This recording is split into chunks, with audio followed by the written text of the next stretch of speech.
The letter arrived 6 months after the funeral, and Nira Zelthorne had been halfway through deciding whether to re-enlist with the border guard when the solicitor's cramped handwriting informed her that she now owned 40 acres of ruined vineyard in the Westmark Valley. She stood at the property line 3 weeks later, travel-worn and skeptical, staring at what could generously be called a disaster.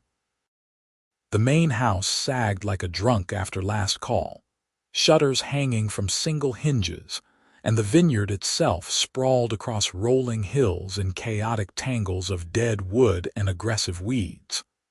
Her uncle, apparently, had been a man who gave up on things long before they gave up on him. Nira had met him exactly twice in her 24 years, both times when she was too young to remember properly, and she could not for the life of her understand why he had left this mess to her instead of selling it off or letting it return to wilderness. The morning sun painted everything gold and beautiful, which only made the devastation more obvious. Rows that should have been neat and purposeful wandered drunkenly across the hillside, and what had once been a proud arbor near the house now resembled nothing so much as a wooden skeleton picked clean by time. She had her inheritance papers in one hand and absolutely no idea what to do with any of it in the other. "You must be Zelthorne's niece." Nira turned to find a man riding up the dirt path on a sturdy bay mare, and her first thought was that he looked like he had been put together from spare parts. Lean and wiry, all elbows and angles, with sun-bleached brown hair that fell into his eyes and a smile that seemed to arrive before he did. He swung down from the saddle with easy grace and offered his hand. "Owen Hartley. I own the vineyard to the east, the one with the vines that are actually alive." His eyes were warm, amber-brown in the morning light, and they took her in without the usual flicker of surprise or distaste she had learned to expect. "I heard you might be coming to look the place over. Thought I would ride out and make an offer before you got too attached." "An offer?" Nira shook his hand, feeling the calluses there, the strength in his grip that spoke of real work rather than just ownership. Her own hand was similarly marked, though hers came from sword hilts and shield straps rather than pruning shears. "Let me guess, you want to buy me out." That is usually how it works when someone inherits a property they have no idea what to do with. Owen's smile widened, taking any sting out of the words. "No offense intended, but unless you have been secretly training as a vintner in your spare time, this place is going to eat you alive. Your uncle let it go for nearly 5 years before he died, and it was struggling for a decade before that. The vines are mostly dead, the equipment is rusted through, and you would need a full crew working from now until autumn just to clear the worst of it." Nira looked back at the tangled mess of her inheritance, at the house that needed a new roof and probably knew everything else, at the barn that was generously staying upright through force of habit. Everything he said was true. She had no experience with grapes or wine, no knowledge of the seasons and soil that made the difference between success and failure. The smart thing would be to take his money and go back to the border guard, where at least she knew what she was doing. "No," she heard herself say. Owen blinked. No, I am not selling." Nira turned back to him, surprised by her own certainty. "I did not ride 300 miles just to turn around and leave. I am going to save it." For a long moment, Owen just looked at her, and Nira saw the exact second his expression shifted from polite business interest to something far more complicated. He tilted his head, studying her face with an intensity that made her suddenly aware of her travel-stained clothes, her wind-tangled hair, the way her tusks caught the morning light. "All right," he said slowly. "Then I have a different offer. Let me help you save it." "Why would you do that?" "Because I am tired of being the man who wins by default when everyone around me fails." Owen said it lightly, but there was something raw underneath the words, something that sounded like truth. Because I have been buying out desperate neighbors for 6 years, and my vineyard keeps growing while theirs disappear, and I am starting to feel like a vulture circling wounded animals. Because maybe, just once, I would like to see someone actually succeed instead of just watching them drown. Nira searched his face for deception and found none, only an earnest hope that made him look younger than he probably was. I cannot pay you. I am not asking for payment. I am asking for a chance to do something that matters more than profit. He gestured at the ruined vineyard, at the hills that rolled away toward his own healthy vines in the distance. You give this everything you have, and I will teach you everything I know. We have 1 season to bring enough vines back to make it worth keeping. If we fail, then you sell, and at least you will know you tried. If we succeed, you will have a working vineyard and a neighbor who might sleep better at night. It was possibly the strangest offer Nira had ever received, and she had once been propositioned by a merchant who wanted to hire her to guard a caravan of allegedly haunted chickens. But Owen stood there in the morning light looking hopeful and a little desperate, and something in her chest responded to that combination with a warmth she had not expected. 1 season, she agreed, but I do the work myself. I am not some delicate thing that needs protecting. Owen's grin was pure sunshine. I saw the sword calluses on your hand. I would not dream of it. They started that very afternoon, and Nira quickly discovered that vineyard work made combat training look relaxing. Owen walked her through the property with a critical eye, pointing out which sections might be salvageable and which were truly dead, explaining the difference between dormant vines and deceased ones in terms that gradually began to make sense. He talked with his hands, gesturing at root structures and cane growth, and his enthusiasm was infectious enough that Nira found herself actually caring about things like bud break and cordon training. The biggest problem is time, Owen explained as they stood in what had once been the heart of the vineyard, surrounded by woody tangles that bore only the faintest resemblance to proper vines. Grapes are patient plants, but they are not miracle workers. We need to cut back all this dead wood, clear the weeds, repair the trellises, and pray that enough of the root systems survive to put out new growth. Then we need that growth to actually produce fruit, and the fruit needs to ripen properly, and we need to harvest and press it before the autumn rains come and ruin everything. You are really selling this, Nira said dryly. I believe in honest expectations. But Owen was smiling again, that quick, bright expression that seemed to be his default state. The good news is that your uncle originally planted excellent varietals, and the soil here is actually better than mine in some ways. If we can wake the vines up, they will remember what they are supposed to do. They fell into a rhythm over the following weeks. Nira rose before dawn and worked until her hands bled, cutting away dead wood and hauling it to burn piles, clearing weeds that had grown thick as her wrist, digging out the worst of the invading brush.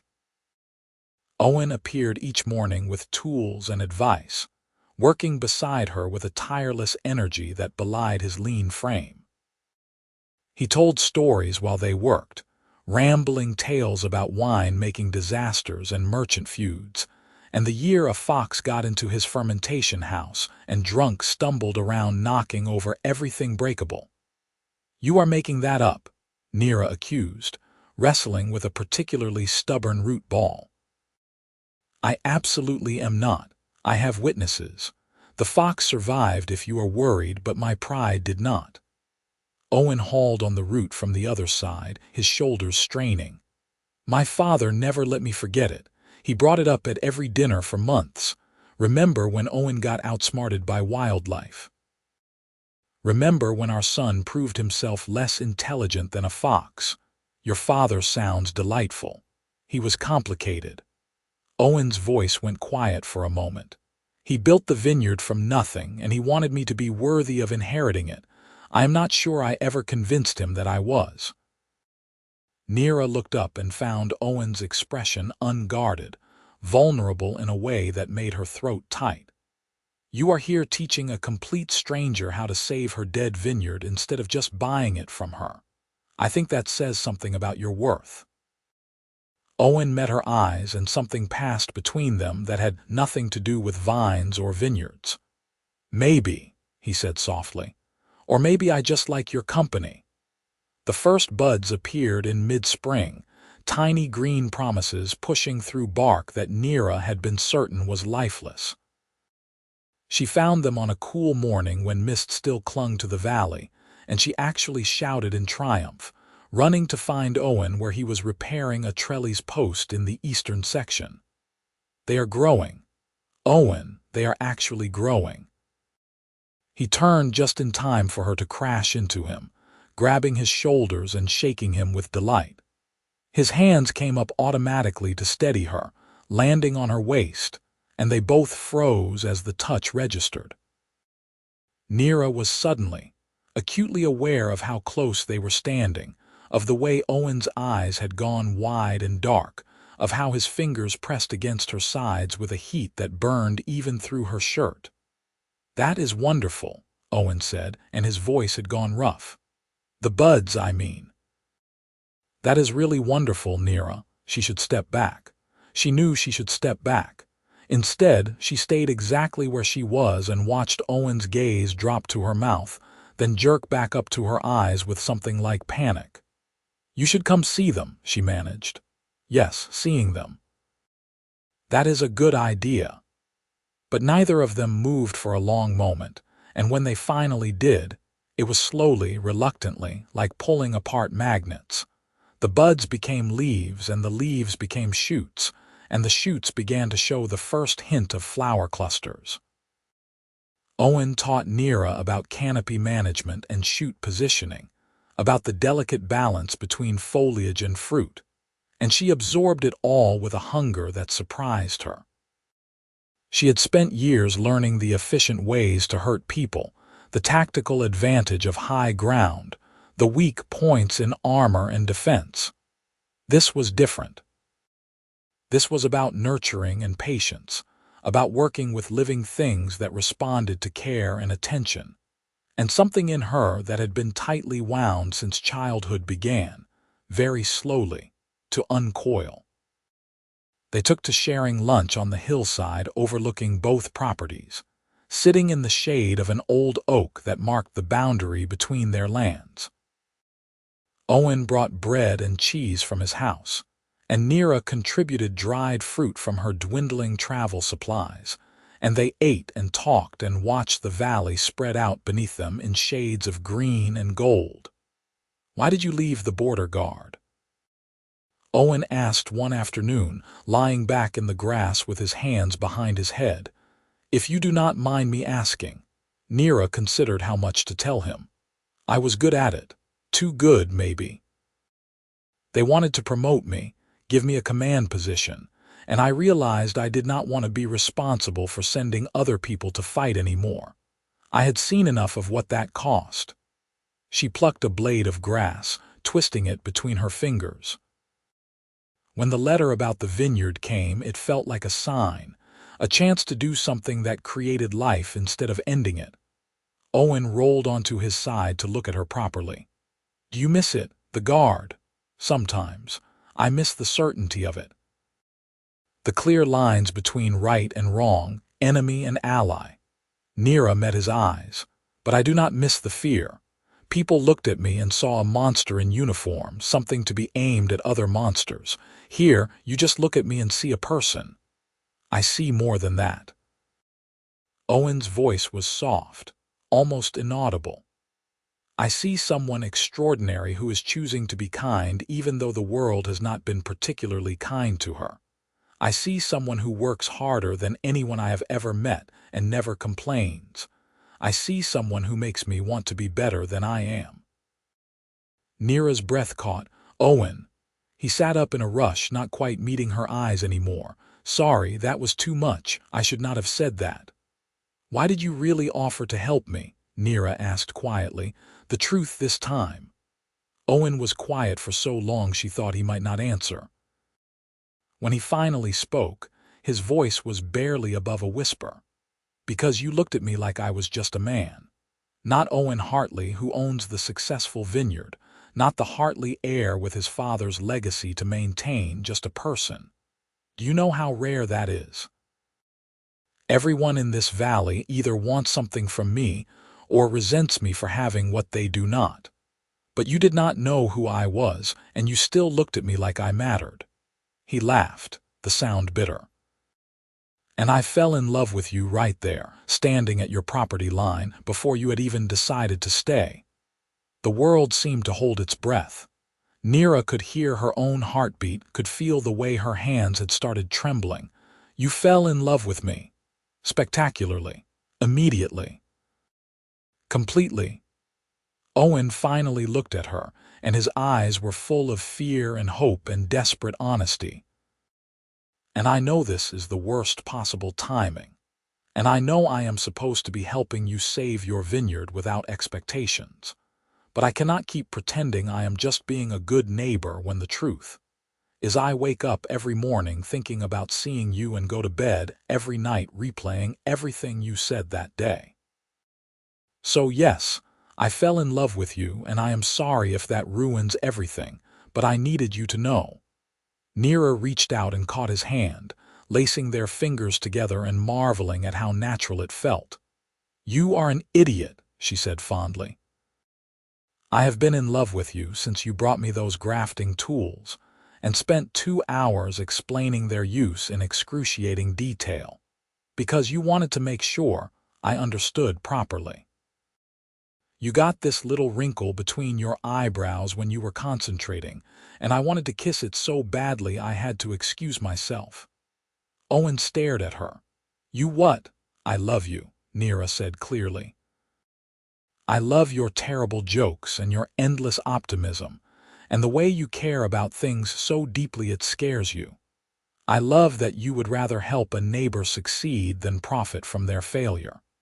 I love that you see me as a person instead of a problem. And I love that you just admitted you fell in love with me at first sight, because that is possibly the most ridiculous and wonderful thing anyone has ever told me. I am going to kiss you now, Owen said, his voice shaking. Finally, Nira breathed, and then his mouth was on hers. It was not a tentative first kiss or a careful exploration. It was urgent and desperate, and tasted like all the wanting they had both been holding back for months. Owen's hands came up to frame her face with a tenderness that made her ache, and Nira pulled him closer, until there was no space left between them at all. When they finally broke apart, both breathing hard, Owen pressed his forehead to hers and laughed. We are supposed to be working, he said. The vines can wait an hour. Nira kissed him again, softer this time, savoring it, or several hours. They lost the afternoon to each other, lying in the grass and talking and kissing until the sun began its descent toward the western hills. Everything felt new and fragile and impossibly right, and Nira thought that maybe, just maybe, she had finally found the place she was meant to be. The flowers became fruit, tiny hard berries that slowly began to swell through the long summer days. Nira and Owen worked their separate vineyards during the day, but every evening he would cross the property line and they would work her rows together, checking the fruit set, monitoring for disease, making adjustments to the canopy. And when the work was done, they would retreat to the sagging porch of her uncle's house and sit close together, watching the stars emerge. I need to tell you something, Owen said one evening, his voice tight. And I am afraid it might change how you see me. Nira shifted to look at him properly. Tell me. My father did not just build the vineyard from nothing. He built it by buying out failing neighbors exactly like I do now. Some of them sold willingly, but others were desperate, and he took advantage of that desperation. He would loan them money they could not repay, or wait until a bad harvest forced them under, and then he would swoop in with an offer that was barely enough to clear their debts. Owen's jaw was tight. I helped him do it. I was young, and I believed we were helping people by giving them an exit before they lost everything. But the truth is we were profiting from their suffering. And when he died and left it all to me, I kept doing the exact same thing because it was what I knew how to do. But you stopped, Nira said quietly. You offered to help me instead. Because I am tired of being that person. Because I want to be someone you could actually respect. Owen's voice cracked. But I need you to know who I have been. I need you to decide if that is someone you can still love. Nira took his face in her hands, making him look at her. I know who you have been. I also know who you are choosing to be. People are not defined by their worst moments, Owen. They are defined by what they do after those moments, by whether they learn and change and try to be better. You are trying to be better. That matters more than anything. You make it sound so simple. It is not simple at all, but it is true. She kissed him softly. I love you, all of you, including the parts you are not proud of. Those parts are what make your kindness mean something. Owen pulled her close, burying his face in her hair. I do not deserve you. Probably not, Nira agreed. But you are stuck with me anyway. The next morning, a man in expensive clothes rode up to Nira's property with 2 armed escorts and a scroll case that practically screamed trouble. Nira met them at the gate with her hand resting casually on her sword hilt, a habit from her guard days that she had never quite broken. Nira Zelthorne. The man's voice was clipped and professional. My name is Peter Graff. I represent the Westmark Water Consortium, and I am here to inform you of a serious legal matter regarding your property. Go on, Nira said carefully. Graff withdrew a document from his scroll case with a flourish. The consortium has filed a claim with the Regional Water Court regarding your illegal diversion of water from the Westmark Creek. According to our surveys, your property has been drawing water to which you have no legal right, and we are demanding immediate cessation of all irrigation activities and compensation for losses incurred. Nira stared at him. I have been drawing water from the same creek my uncle used for 30 years. There is no diversion. Nevertheless, our claim is valid and supported by extensive documentation. The water court will convene in 3 weeks. Until then, you are forbidden from using any water from the creek. Graff smiled, and it was not a pleasant expression. Of course, if you would prefer to avoid the courts entirely, the consortium would be happy to purchase your property at a fair price. We could have papers drawn up by tomorrow. Get off my land, Nira said flatly. Graff's smile widened. I will see you in court, Miss Zelthorne. He turned his horse and rode off with his escorts, leaving Nira standing at the gate with a sick feeling in her stomach. Owen appeared within the hour, riding hard enough that his mare was lathered and blowing. I heard. Half the valley has heard by now. Graff made sure to stop at every tavern between here and town to announce the claim. I do not understand. Nira showed him the document, watching his face darken as he read.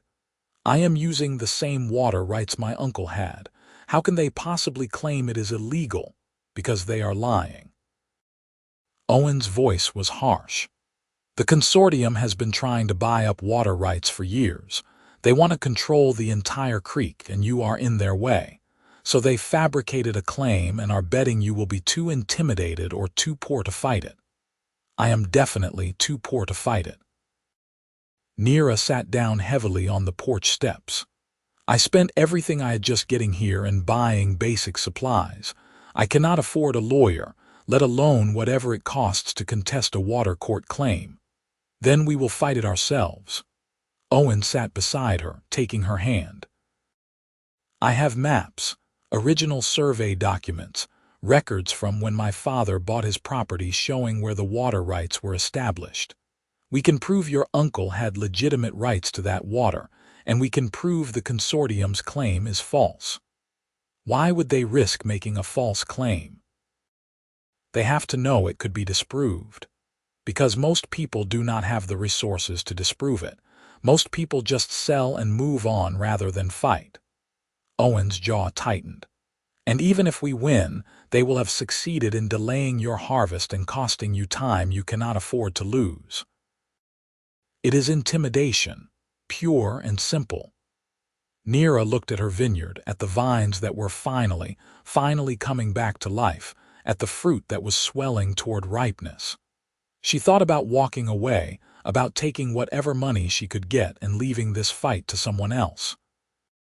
Then she looked at Owen, at the determination in his face, at the way he held her hand like he would never let go. "All right," she said. "Let us go to war." The next 3 weeks were a blur of paperwork and research. Owen brought over every document he could find related to water rights in the valley, and they spread them across Nira's kitchen table like battle plans. They interviewed old-timers who remembered when her uncle first planted the vineyard, who could testify to the water usage over the years. They rode to the regional archives and spent days digging through dusty records, tracing property lines and water claims back through generations. And through it all, Nira kept working the vineyard, because stopping would mean letting the consortium win without even fighting. Owen worked beside her, and neighbors she had barely met began appearing to help, drawn by word of the fraudulent claim and unwilling to let the consortium bully another small holder. "Why are they helping?" Nira asked as she watched an older woman named Sarah directing her sons in weed clearing. "They do not even know me." "Because they know what the consortium represents," Owen said quietly. "And they know if the consortium can do this to you, they can do it to anyone. You are not just fighting for your vineyard anymore, Nira. You are fighting for everyone." The water court convened in the regional town hall, a stone building that had seen a century of disputes and probably expected to see a century more. Graff appeared with 2 lawyers and a surveyor, all expensive clothes and confident smiles. Nira appeared with Owen, a battered case full of documents, and a growing sense that she was vastly outmatched. The judge was a weathered woman named Harriet Moss, who looked like she had been carved from the same stone as the hall itself. She listened to Graff's presentation with a neutral expression, examining the survey maps and documentation he provided. Then she turned to Nira. "Miss Zelthorne, you are representing yourself." "Yes, Your Honor, I cannot afford legal representation."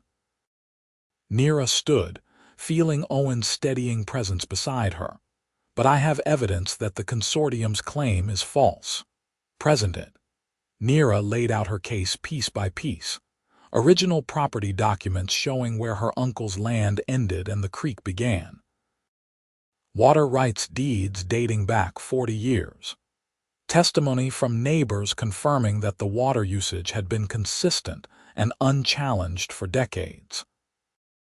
Survey maps that directly contradicted the consortium's version, showing that the creek had never been diverted and that her usage was well within her legal rights.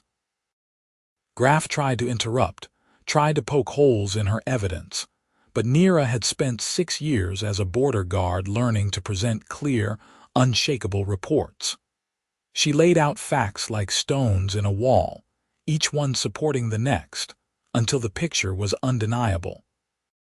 Owen provided the final piece, an original survey conducted when his father bought the neighboring property, complete with notarized water rights documentation that explicitly included Nira's uncle's downstream usage. It was ironclad, unimpeachable, and it made the consortium's claim look exactly like what it was, a fabrication designed to intimidate. Judge Moss studied the documents for a long, silent moment. Then she looked at Graff with an expression that could have frozen fire. "Mr. Graff, This court finds the consortium's claim to be not only without merit, but deliberately fraudulent. The evidence clearly shows that Miss Zelthorne has legal and long-established rights to the water in question, and that your survey was either catastrophically incompetent or intentionally falsified. Her voice could have cut glass. This court rules in favor of the defendant. Furthermore, I am fining the Westmark Water Consortium 5,000 marks for attempting to abuse the legal system and wasting this court's time. If you ever bring another claim this spurious before me, Mr. Graff, I will hold you personally in contempt. The gavel came down with a crack like thunder, and Nira felt her knees go weak. Owen caught her elbow, steadying her, and she could feel him shaking with relief beside her. They made it outside before Nira finally let herself react, sagging against the stone wall and laughing with a slightly hysterical edge. "We won. Owen, we actually won. You won." Owen pulled her into his arms, holding her so tightly she could barely breathe. "You brilliant, terrifying woman." "You destroyed them." "We destroyed them," Nira corrected. "I could not have done it without you. Partners then." Owen pulled back just enough to kiss her, long and deep and full of relief. "In everything." They rode back to the valley together as the sun set, painting the vineyard in shades of crimson and gold. The grapes were beginning to change color now, the green slowly giving way to the deep purple that meant harvest was approaching. Everything Nira had worked for was finally within reach. Autumn arrived with cool nights and warm days, perfect weather for ripening fruit. Nira walked her rows each morning, checking the sugar levels and watching for any sign of trouble. And every day the grapes grew sweeter, closer to harvest ready. Owen's crop came in first, and he spent 3 frantic days picking and crushing before appearing at Nira's door with exhaustion written in every line of his body and triumph shining in his eyes. "My turn to help you," he said simply. They harvested together on a perfect September morning, working with the neighbors who had helped them through the summer. The grapes came off the vines heavy and sweet, filling basket after basket with the promise of wine to come. Nira's hands were stained purple, her back aching, and she had never been happier in her entire life. The crush took place in Owen's fermentation house, since Nira's equipment was still mostly non-functional. They fed the grapes into the press and watched the juice flow, rich and dark and smelling of earth and sunshine and possibility. It would need to ferment, to age, to develop character and complexity, but already Nira could tell it was good. It was going to be good. They worked through the night, processing the harvest, filling barrels, cleaning equipment. By the time the sun rose again, Nira's entire crop was safely stored and beginning its transformation from fruit to wine. She stood in the fermentation house surrounded by oak casks, each one marked with chalk to denote its contents, and felt something unlock in her chest that she had not even realized was closed. "I did it," she said softly. "I actually saved it. We did it." Owen appeared beside her with 2 cups of wine from his previous vintage, offering her one. "And now we celebrate properly." They stood among the barrels, sipping wine that was smooth and complex, and spoke of years of careful work. And Nira thought about how far she had come from that first morning, when she had stood at the property line with no idea what to do. She had learned a trade, saved a dying vineyard, fought off corporate intimidation, and fallen completely in love with the strange, wonderful man who had offered to help her instead of just taking advantage. "I have been thinking," Owen said, his voice nervous in a way that immediately caught her attention. "About labels. Labels for the wine. Your first vintage needs a proper label, something that reflects what it represents." He set down his cup and took both of her hands, and Nira's heart began to hammer as she realized what was happening. "And I was thinking it should be a joint label, something that represents both vineyards, both properties working together. Owen, Nira breathed. Marry me, he said, the words tumbling out in a rush. Not because our vineyards are next to each other, or because it makes business sense or any practical reason at all. Marry me because I love you more than I thought it was possible to love another person. Marry me because you make me want to be brave and honest and good. Marry me because the thought of spending my life with anyone else is unimaginable. Marry me because I fell in love with you at first sight and I fall deeper every single day. He squeezed her hands. Please marry me, Nira. Yes, she said, and her voice broke on the word. Yes, absolutely yes, you ridiculous, wonderful man. Yes. Owen kissed her then, deep and sweet and full of joy, and around them the barrels held their wine, quietly transforming, patiently becoming something extraordinary. When they finally broke apart, both laughing and crying and grinning like fools, Owen pulled a ring from his pocket. It was simple silver set with a dark purple stone that gleamed like wine in lamplight. I bought it 3 months ago, he admitted.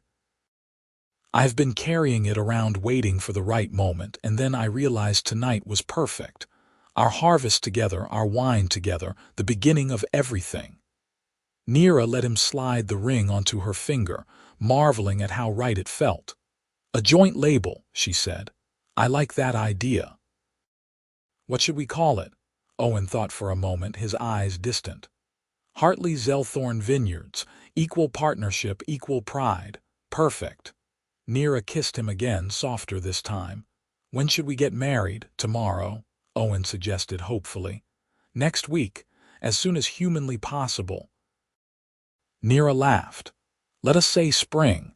Give me time to fix up the house properly, to make it somewhere worthy of beginning a marriage, and give us time to plan something that our neighbors can attend, since they all helped save this place. Spring, Owen agreed. I can wait until spring. Barely. Maybe. They were married on a bright April morning with the vines just beginning to bud, surrounded by everyone who had helped them through that first desperate season. Sarah and her sons were there, along with what seemed like half the valley, all gathered on the hillside under the old oak tree that marked the boundary between properties. The boundary that no longer mattered, since everything was shared now.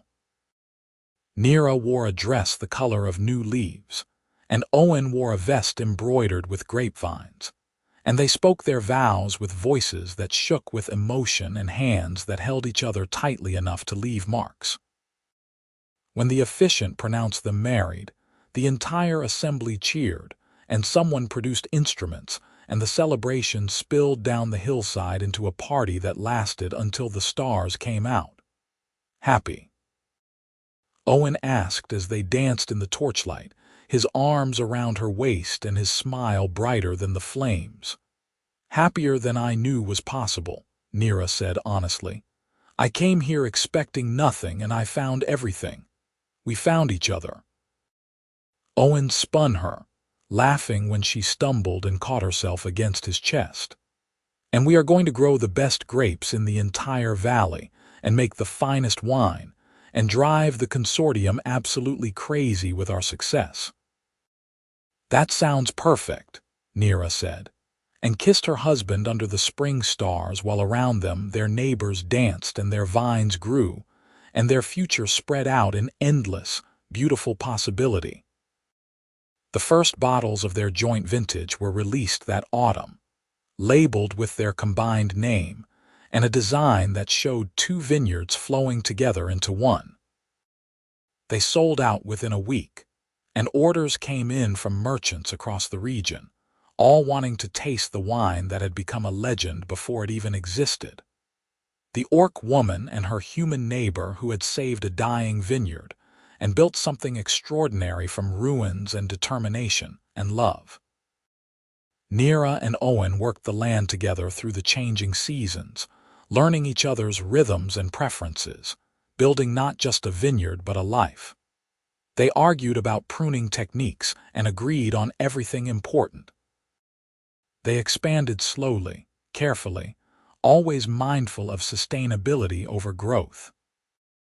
And when the first snow of winter fell on their second year together, Nira stood at the window of their now repaired house and watched it dust the sleeping vines with white, and thought about how strange and wonderful life could be. "Come back to bed," Owen called from the bedroom, his voice warm and sleepy. "It is too cold to be standing at windows contemplating philosophy." "I am contemplating our good fortune," Nira corrected, but she went to him anyway, sliding back under the quilts and into his arms. "And I am very, very happy." "Good," Owen said, kissing her temple. "That was always the plan, make you so happy you would never want to leave." "I am never leaving," Nira promised. "This is home. You are home." Outside, the vineyard slept under its blanket of snow, dreaming of spring and the cycle that would begin again. Inside, two people who had found each other against all odds held each other close and counted themselves blessed. The abandoned vineyard had been saved, but more importantly, two lonely hearts had found their way to wholeness. And that, Nira thought as she drifted toward sleep with her husband's heartbeat steady beneath her ear, was the real harvest worth celebrating. The years that followed brought challenges and triumphs in equal measure, but they faced everything together. They weathered droughts and bumper crops, learned to read each other's moods as easily as they read the weather, and built a reputation for quality and fairness that made Hartley Zelthorne wines sought after throughout the region. The consortium made one more attempt to cause trouble, trying to spread rumors about the quality of their vintage, but it backfired spectacularly when a prominent wine merchant publicly praised their work, and the rumors only served to increase demand. On their 5th anniversary, Nira stood once more on the hillside overlooking both vineyards, now so seamlessly integrated that it was impossible to tell where one ended and the other began. Owen appeared beside her with 2 glasses of their newest vintage, a reserve blend they had been aging for 3 years. "To us," he said, offering her a glass. "To 5 years of marriage and 7 years of partnership and every year to come."